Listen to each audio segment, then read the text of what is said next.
All right, good morning, Stanton. I binge watched the mini series or the limited series called Painkiller, the um, documentary about the Sackler family. Not a documentary, the fictional drama based on real events about the Sackler family, Purdue Pharma, the so-called opioid crisis. The show stars Matthew Broderick, Uzo Aduba, Taylor Keach are the stars of the work, and it's Broderick plays Richard Sackler, with the nephew of Arthur Sackler, who is one of the co-owners of the controversial Purdue Pharmaceutical Company. Clark Gregg plays Arthur Sackler. John Rothman plays Mortimer Sackler, and Uzo Aduba, who is like everybody's favorite actress for a while. She played Crazy Eyes in that series, Orange is the New Black, and she's awesome as an actress. She played a fictional attorney, kind of based on attorneys who tried suing Purdue and running up against them at the end of the so-called opioid crisis. And she was this kind of like unwavering, hard-hitting attorney who was determined to bring the Sacklers' case to a close. I had some takeaways watching it. I don't know, it upset me. It was like, I guess, first of all, it didn't feel original. It felt like we've talked a lot about dramas, media, stories about addiction, and that's sort of what this podcast was about for a while. And it was nothing new. There was a format that it followed. It was basically Dope Sick, that other series that was on for a while. The plot was, evil pharma executives knowingly addicted the world. People had no protection over the drugs that were being pushed out at them.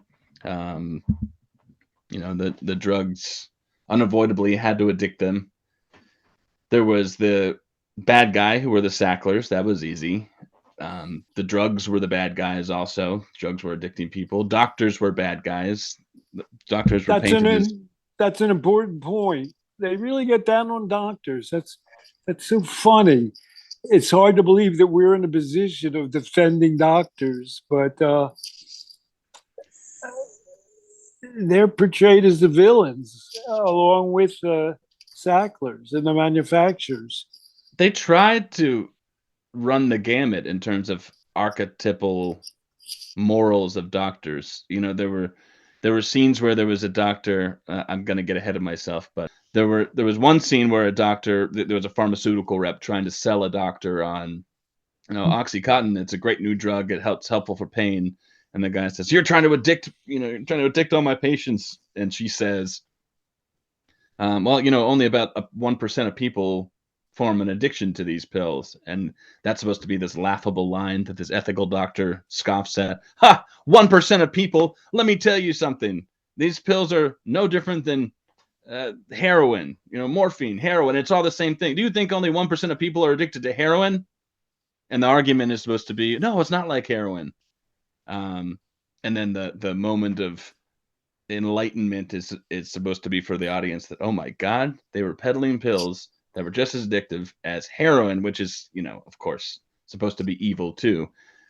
Whereas we'll get into it. You can look at any review, any cultural study. 1% is probably about right, even if it is a percent. I mean, recently there was well, I guess this was a little while ago now, but the Chris Christie Commission on Opioids, the group that was spearheaded for the sake of ridding opioids or um, doing some kind of legal action against them. They had every reason to be boosterish against opioids and making laws against them. They couldn't help but come up with a number of something like a percent of people becoming addicted to them. So anyway, there was that form of doctor that they saw, and then there were the like unscrupulous, horrible doctors that always were going to be evil, like giving people fake X-rays and charging Medicare for them or Medicaid. Um, and so those doctors are the pill mill doctors. And then there were these doctors that, and I think they were supposed to represent the majority that just didn't know any better, and they just handed them out like candy. That whole thing. So it was nothing new. I mean, we've been hearing this since opioids were prescribed, I guess. Well, that's true. And then you point out Dope Sick was just broadcast on Hulu in 2021. And they vilify the Sacklers and Purdue Pharmacy for overselling Oxycontin. And Yeah. doctors, it was based on a book by Anna Lemke. And it's called Drug Dealer. She's a physician, of course, at Stanford. Drug Dealer MD, How Doctors Were Duped, Patients Got Hooked, and Why It's So Hard to Stop. So that title carries the whole story.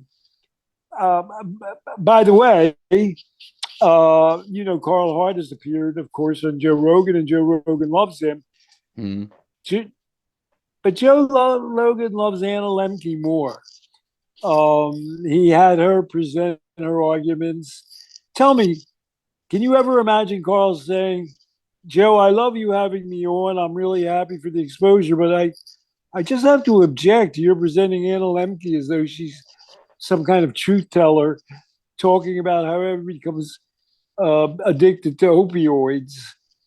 Do you see any contradiction between my point of view, you're endorsing my point of view, and you're having her on?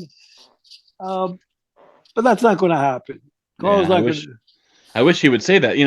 Joe himself is never going to say, wow, your argument sounds fascinating and true, Carl. And also, what's weird? I had Anna Lemke on, which seems to contradict it. And I want to believe both. What's going on? Joe's not going to do it.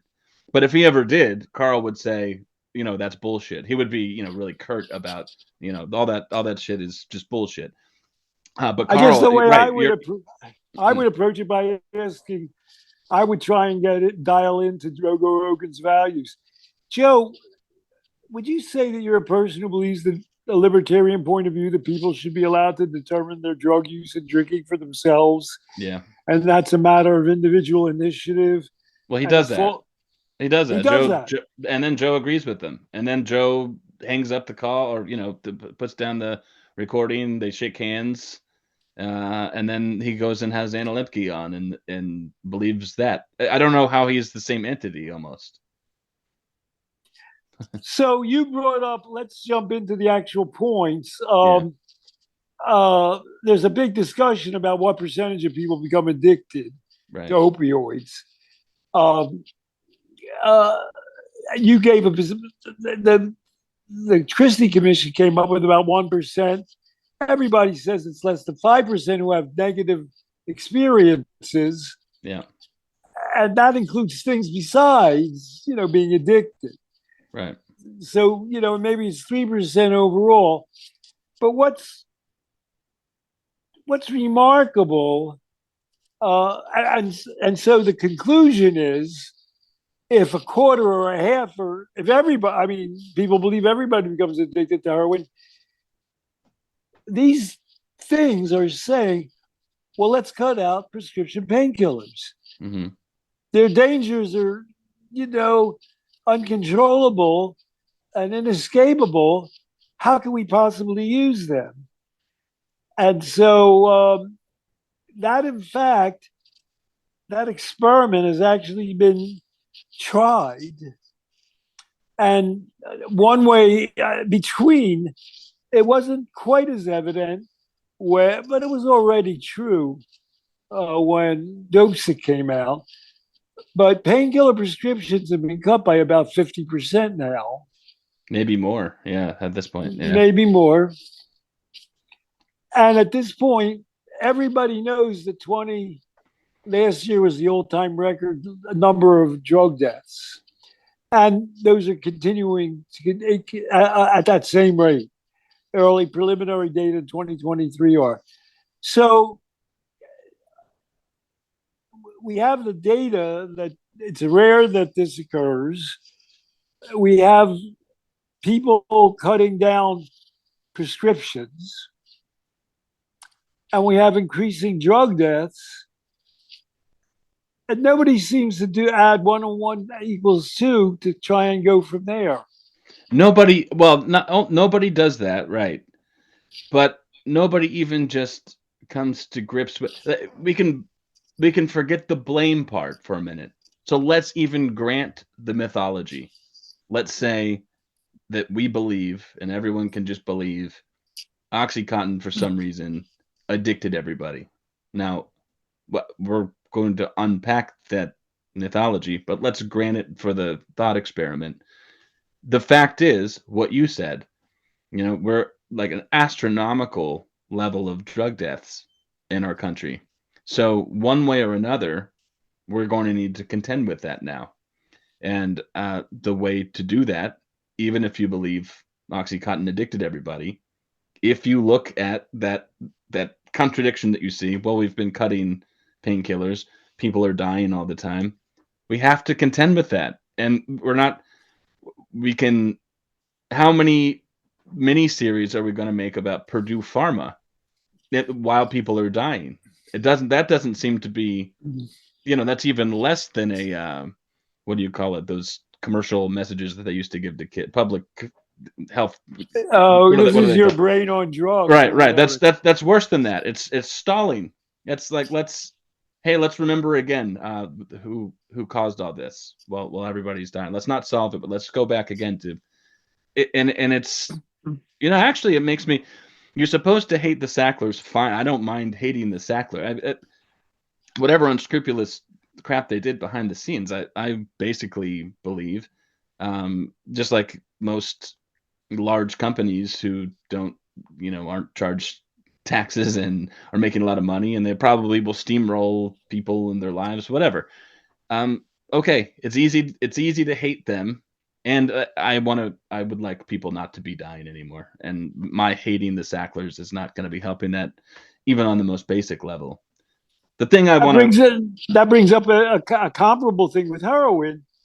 If somebody dies taking heroin, do we imprison the people who sell heroin? right. And what we're doing is we're saying, well, it's their fault. Human beings are out there taking drugs, those imbeciles. They don't know what's good for them. And they're being duped into killing themselves. They So that recently they recently sentenced the poor guy who sold the drugs uh, to the guy the drug dealer killer from that detective series died in Brooklyn, and the guy who sold them the drugs was some neighborhood. I'll use a technical term, schlub, and they sentenced him to prison. And everybody who knew the dead man said, he wouldn't want that. yeah. We have to, in this world of infinite amounts of drugs, somehow you have to encourage people to be able to make decisions in their own right for their own benefit. Obviously, doing as much as you can to make sure that the drug supply, that they know what drugs they're getting, which is the drug policy reform movement. Hmm. I mean, the main ingredients in that are making it legal or allowing people to take drugs in drug consumption sites, or giving them a place to test drugs. Yeah. All you can do is give people information. As far as the series goes, I feel like we could go down the road of so many um, unintended consequences, effects of trying to level out drug fatalities with one swoop. The logical direction that the series Painkiller is trying to take people on is that they're trying to have it both ways. They're trying to say there was a drug that was prescribed that addicted America, and at the same time, they're trying to say one of the reasons that the Sacklers are evil is because the drug addicted vulnerable people. And I was fascinated by the fact that they actually hit on the vulnerable people part. What does that mean, vulnerable people? And I thought, they had this sign at the beginning that says Roanoke, Virginia. And so, of course, this is supposed to take place in this Appalachian area where people's lives are perhaps, there's a larger volume of people whose lives are perhaps disparaged. We had, there was a quote by this attorney, this hard hitting attorney in the show, where she said something like, if just somebody in that room with Richard Sackler who wanted to peddle these drugs, if just one of them could have said, hey, wait a minute, we shouldn't be giving these addictive substances to everybody in America, then there'd be a lot of people around the dinner table right now who aren't able to be right now. And I thought, okay, Roanoke, Virginia, what did that drug commissioner Raul Gupta tell us about the demographics of people dying drug deaths in Roanoke, in Virginia, at a large scale? He Let told me move us, you over. Let me move you over one state. West Virginia is sort of the heart of Appalachia, was and that West Virginia that Gupta was in? Raul Gupta was the public health commissioner for West Virginia. I blew it then, but Close okay. enough, close enough. Well, But there let's are parts see. of Virginia that are very much like West Virginia. And as you and I know, he actually did a study of every drug death while he was there, and virtually all of them were single 30-ish type men, blue collar, unemployed, without families. Everybody knows they're vulnerable. He's now the drug czar, by the way. So you take it from there. So everybody knows what a high risk person looks like. Everybody knows what a high risk person is. And as soon as you switch, you're saying, as soon as you switch from the drug to the high risk person, you're talking about something different. Right, right. The drugs are addicting America, and at the same time, there are people who are high risk of becoming addicted. These vulnerable people. Those are the people who are becoming addicted. Well, the vulnerable people, we know what that means. We don't like to think about the people who are vulnerable to excessive anything, but those people are the ones that we forget about on a daily basis, right? In Appalachia, it's unmarried, it's people who are unemployed or work blue collar, very hard blue collar jobs for not much money. They don't have much education. They smoke. They take other drugs. They have other health issues. Maybe they drink excessively. Um, they're scarcely connected with meaningful employment, meaningful community, and they're the ones who, by and large, are dying from drug fatalities. And then there have been several studies in inner cities, especially places like Baltimore, where there's an equivalent black male population with about the same demographics. They're middle aged, they're single, they're unemployed, they're all of these things that make a person vulnerable, health wise, community wise, psychologically. And so I guess what they're saying is there's a swath of the population who was in pain, so it was easy to market a painkiller to them. There is a swath of the population who's in pain, perhaps physically, whatever pain means, or they feel as though their lives are in need of some sort of improvement, and they'll gladly take a type of drug that helps them improve. And maybe they've done that in the past with other drugs or other involvements, and now there's another, Let's another thing. let's jump back to Joe Rogan. Do you Okay. think if Joe Rogan had a knee replacement, that he would say to the doctor, "I don't want to take any opioid painkillers"? He might because he's extreme, but I let's say he wouldn't say that. Let's say he would say, "All right, yeah, give me the Vicodin or whatever." Well, I've seen a scientific. Well, Vicodin comes pretty close to Oxycontin. I mean, we're not talking about ibuprofen. Right. Yeah. I've seen a scientific test of that. The smartest people in the world are the MSNBC hosts, like Joe Scarborough, Mika Brzezinski, and they interviewed the people who made Dope Sick, which was not Anna Lemke. They interviewed some media guy, and he says most people who take them become addicted. I happen to recall when Mika Brzezinski, she has two daughters. I guess they're in college or out by now. One became injured. She was a runner. And Mika expressed concern about the painkillers she was taking. And so she communicated to her daughter, we want her to know that she should only take them as long as she's hurting. and then she should desist it, which is like, that's the privileged person's point of view. Well, of course, I'm going to take painkillers. Of course, my kid's going to take painkillers.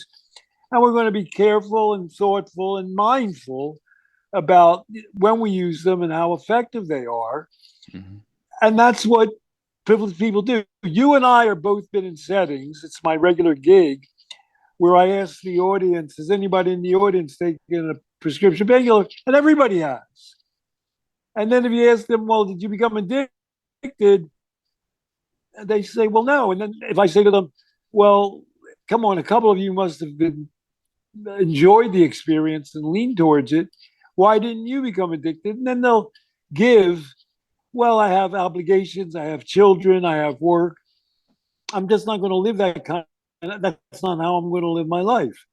And so these are the people who are eating up the message in Dope, Sick, and Painkiller, people who themselves know to avoid those experiences, and they know how to do it through mindfulness. It's almost like they're saying, well, all those other people who are getting addicted, this is what you said, but we don't know what to do with them. Mm-hmm. In a sense, they're almost going, screw that. I mean, we're going to go along. We're so open-minded. We're so liberal. We really hate drugs. We really feel for the people who are becoming addicted. That doesn't protrude into our lives. We know how to make that happen. Those other poor slobs, we feel sorry for them, but they're on their own. Exactly.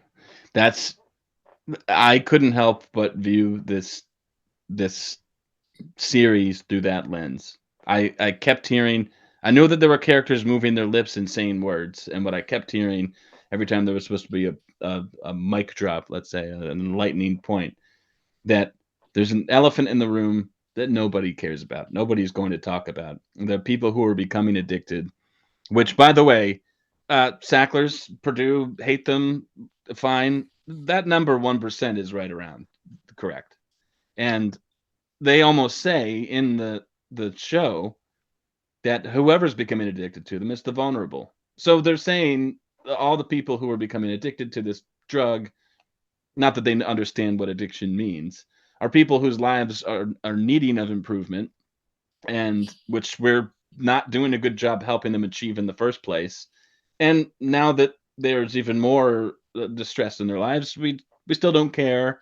We care about that there are large numbers of people dying, and we care about there being a villain behind that.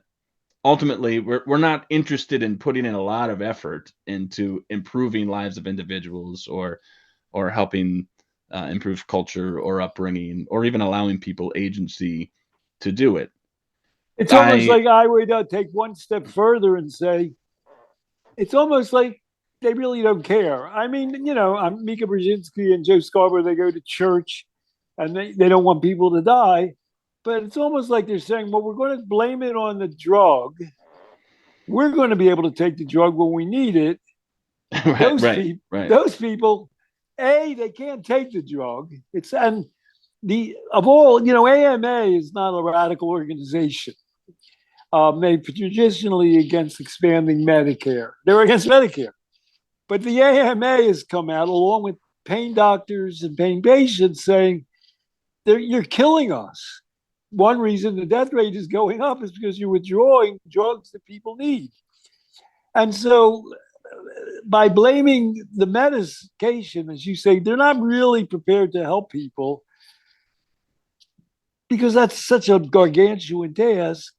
But they're doing something. It's almost like they're saying, well, we feel for them, but that's their hard luck. My daughter's not going to become addicted. President Obama's daughter's not going to become addicted. George Bush had twin daughters. They're both media stars. You know, in general, they're not people. In the history of the world, some of them have become addicted, but gee whiz, not many of them. Yeah, and so you go. Well, you just raised me one. It's like I'm saying, not only don't we care, you're saying that we can not care, and we can belong to this kind of elite club that says, if I need a painkiller, I'm not becoming addicted to it. Anyway, although all America's becoming addicted, I'll raise you one even more. I felt like shows like this will keep coming out as though we're doing another sweep just in case there were converts, Right. possible converts that we didn't get already, and come join this ideology with us, just in case. So I felt like I they're almost saying, wonder if there'll be a backlash because the general reviews say something like Painkiller isn't as nearly everybody says, well, Painkiller isn't as good as Dope Sick. They came in second. The show doesn't work as well. Is there ever a chance, apropos of what you're saying, that Americans will become sated with this message? right, You're saying it's almost like they were worried. Maybe we haven't inoculated them recently enough right. with the drugs kill message. There is Carl Hart out there. Maybe a couple of people will actually listen to him. There are movements. Parts of the harm reduction movement, drug users unions, Hmm. movements that say, well, drug users are just like all the data show are like everybody else. And if you give them a good life, they'll lead a reasonable life. They won't die, whether or not they continue to inject drugs or take drugs. So for those reasons, I'm offended and frustrated at this. And Sally Satel actually said, "Why are you even?" She's like, "Why are you even watching this show? You know what it is, and so what? Why bother?" And I maybe she's probably right. I feel like if we're people who are trying to explicate truth, then we ought to be current. And at the same time, I agree with Sally to an extent. Why did I even watch it and let myself get frustrated? I knew what it was. But that's what happened. I watched it and I was offended and frustrated with it because of all the points we mentioned. So the facts seem to be wrong, logic seems to be wrong. There seemed to be a whole section of our population, maybe an increasing um, part of our population, who I think we can't seem to come to grips with how to help them or allow them agency or do that balancing act. And at the same time, you've written about this in Filter recently. I testified before an Oklahoma Congress because I'm part of groups of pain patients who say, I'm just like, who are saying, I'm a normal person who's taking painkillers and it's working for me, and I'm doing my stupid stretches and physical therapy, and why are you taking these drugs away from me? It's part of my pain management. Nobody cares about that. It's like, take away the drugs from everybody.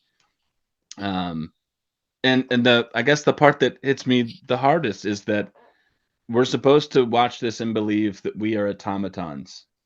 Like, the drugs could do all this work. The Sacklers and the drugs can make our population do a thing. We have no control or agency, and we better come to grips with that. And you might have more to say about it. I Well, told you I about. just want to. I want to just say, how how do you and I differ from Sally Satel and Carl Hart?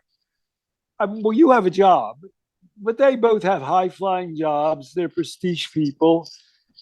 It's almost like they're saying, well, we're going to tell the truth. And who gives a damn if the world doesn't believe us? Mhm. Carl Hart isn't going around worrying, as we said, that Joe Rogan is listening to this other bullshit. You and I, for whatever reasons, and it's represented by our production of life process program, we're not satisfied with that. I don't know what our problem is. You know what I mean? Yeah, Um, I know why. why? Well, because like every good lie, every good believable lie, there's some element of truth to it, or else why would anybody believe it? And the element of truth is that there is destruction, and there are difficulties in people's lives, to some extent, disastrous difficulties. And I think you and I care about that. We're not trying to prove one way or another. That's not our. That's not what motivates us. We are motivated to um, help individuals. So there is this thing that is addiction. There is a thing that's difficulty in life. and we're focused on that. Like, what is the issue? Carl and Sally, Carl will say he's taking the lane of, people can use drugs. Stop vilifying them, and we're happy that he's doing that. That he should be, and that's brave.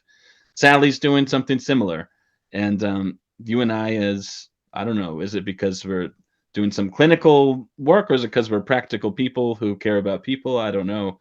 Are really, really looking at how to both improve the lives of people who struggle and help them understand the phenomenon that is the reason for struggling by their own best terminology and thinking on their own. And Well, I want to that's a diverge harder from you. path. I divert you. You are in a helping profession. You spend every day trying to help people. Yeah. But I believe you and I are both crazy truth tellers. We're both uncomfortable. Will you describe it? Well, Sally says to you, "What the hell's the matter with you? Why are you watching this bullshit?" Yeah. And you're drawn to it like a fly to a fire. Yeah. You're saying, "I can't believe they're saying this," and you and I, for some crazy reason, share that urge. That I mean, Carl's going to be a professor at Columbia with tenure, no matter what happens. Mm-hmm. His kids are going to be all right. Sally doesn't have kids. You and I, well, we both have children, uh, and and both we just can't stand to hear lies broadcast. We're like in a way the people we're talking about, the progressives that back all this, like Joe and Mika, are actually, when it comes to drugs, they're almost like the MAGA Trump nuts who they despise. They're willing to let a public lie, which is obviously not true, go forward. So It let's all jump. it all sounds so Go on. complicated. I told you about my interaction with my daughter and watching a kids movie with her. It's in case it all sounds so crazy, like you and I are doing some crazy mental gymnastics. I think I guess what we do constantly is stay the course of common sense, or try to. And man, my I get teased because I read children's books. Although Hadley, my 4.5-year-old daughter, is a little bit advanced in her existential thinking and reasoning, but they're children's books all the same, and we watch children's movies. And I'm crying at the end of them, and it's like, well, why are you crying at a kid's book? And I'm not. I'm sentimental at the fact that Hadley, my daughter, gets it. She understands the plot of the book, and she should, because it's simple, it's straightforward. So, an example: last night, I could list a million, but since it was last night, we watched a silly movie called Ugly Dolls, and one of the characters, there were this town of ugly dolls because they weren't manufactured properly, and then there was some training for how to be a perfect stuffed animal so that kids loved you. And the dolls from Ugly Town came up, and they were trying to be loved by humans and get out of the factory, and they were being told, gaslit into thinking, that's not possible. You only have one eye, you can never be beautiful. Hadley immediately thought, well, that doesn't make any sense. How could one person that doesn't know the other person say you can't do something? Well, they don't know that. So it's like, okay, cool. Already Hadley is a perfect clinician. And then she also noted that, well, look at all those dolls in the Ugly Town place. They all have some really cool like skills. I could imagine, she's saying not so many words, saying, I bet there are lots of kids who would want a one-eyed doll or a cute whatever it is. So Hadley decided two things. One, don't put a ceiling on people. You don't know.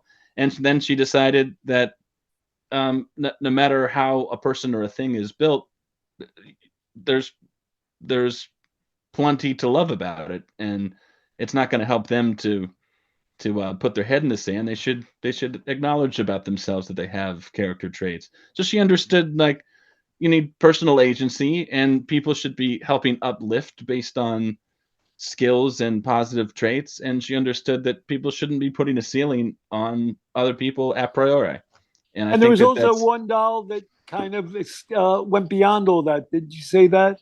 There Yeah, was there was one of them was kind of the carrier of that of that ugly doll community, and she persevered no matter what. You know, everyone kept telling her, "You can't do this," or she kept falling down, but she kept at it, and she decided, "I have these great qualities, and I just know I can do it."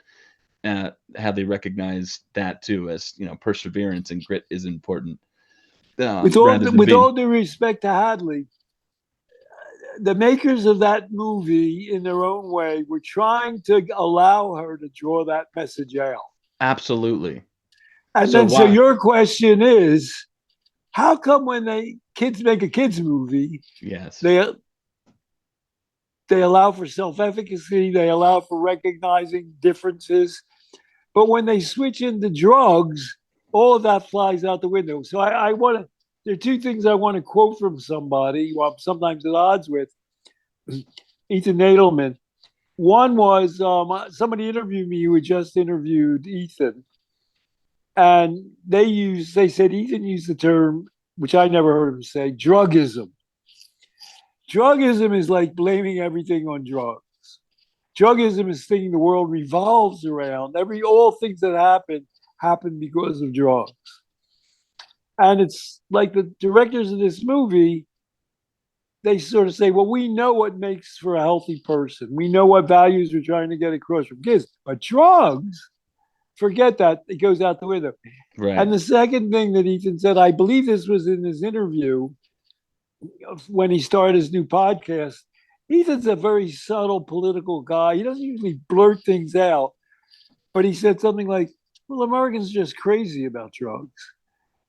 It's like once you get into the drug realm, you shut off all of your best values and understanding. Well, if you ask a person, how do you make your child the safest, wholest, strongest person possible? You say you give them information, you let them make choices, you make them mindful.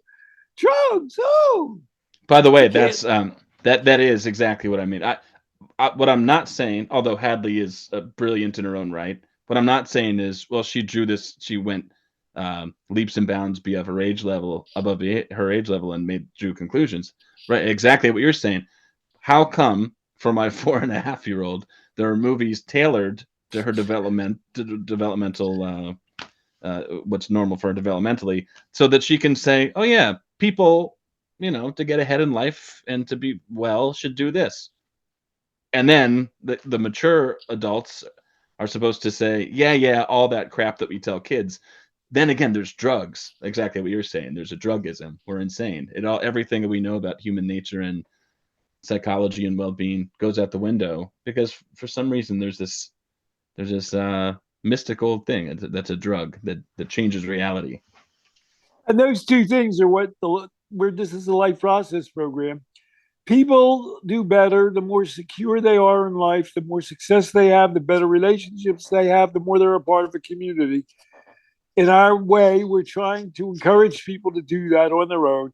And underlying all of that is a feeling of agency, of self efficacy, telling people, you're kind of in charge here. You're going to get as far as you can and want to get, and you can get plenty far. We'd like to make you aware of that, but you're the decision maker here. And by the way, when push comes to shove, um, the bugaboo that's supposed to be the thing that's supposed to be bothering this attorney in this show is that despite her efforts, this brilliant person, she has every piece of evidence that they demonstrate throughout the course of the show, to fight the Sackler family and finally hold Purdue accountable. And then they end in a stalemate. Purdue says, "Yeah, okay, we got a ton of let's declare bankruptcy, and all right, fine. We marketed this thing. We rebranded a thing that already existed and marketed it, and we took advantage of people, and so let's just settle it and shake on it." You wrote an article about another drug dispute where people were trying to make this case, and the jury and wise, mature adults realized that, hey, it can't be the drugs responsible for addicting people. Well, I'm going to link to that article that you wrote in Filter as a The, response. the judge in the case said, well, they didn't, that Lemke was the main expert. Right. Right. She misstated how frequently people became. The guy was like us. He was a truth seeker. He said, Right. "Well, the statistics he said, Lemke said 25% of people became addicted. That's not true." Right. Um, the attorney said they tried the case in California. Why are we citing the data from West Virginia? Right. Let's just talk about California. And then they cited to the fact Lemke actually testified that drugs, painkillers, were not effective for killing pain and useful clinically. And they got to admit, she's part of Stanford. Stanford has a patient bill of rights. People have a right to opioid painkillers according to her employer. And so, everything, the final thing that we said is uh, looking at Vietnam, everything she claimed is not true. When Hmm. people left Vietnam and came home, they got better, mostly without even being treated. And so the judge was a truth seeker, and he found against it. There were 4 counties and municipalities, one of which was Oakland, suing the drug companies. In that case, he said, no go. And that will keep happening, as long as people have their head on their shoulders and are making an accurate appraisal of the evidence that's given to them. That will continue happening. So I maybe should have let you conclude with, yes, life process program is meant to uh, help people experience their own agency, because that's a birthright for adults. And if they're having difficulties in their lives, well, how can they improve at a basic level, a meaningful level, so that they have purpose in life? Not how can we strip painkillers from them?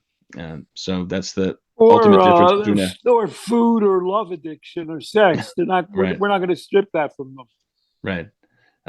So common sense and truth is on our side, because we're seeking truth, and we're not trying to convert anybody to one side or another. We're just trying to give information that we know to be But true. we So I also hope we've done believe that. that truth is the most healthy and helpful thing, which is why you want your daughter to understand and explicate truth. Yeah, what could be better? Yeah, that when there's a phenomenon with kids where you're watching them play when they're younger, and I don't know any parent who hasn't thought this, where they think, well, I hope they preserve this growing up. I hope they're just as uninhibited growing up. I hope they still have this good mood, because what could happen in culture. And so that's what I don't think about that for my daughter. I think more, I hope she preserves, I hope she can continue maintaining common sense, despite sometimes when issues get too complicated for people to think about or care about. They say, this is the issue, and it doesn't align with what you already know, but just believe me. I hope that she'll always see through that, and we hope that people will. And this is the point where I break into forever young, Right. forever young. If this makes us And young and stupid, we want to stay forever young, as the great Bob Dylan said.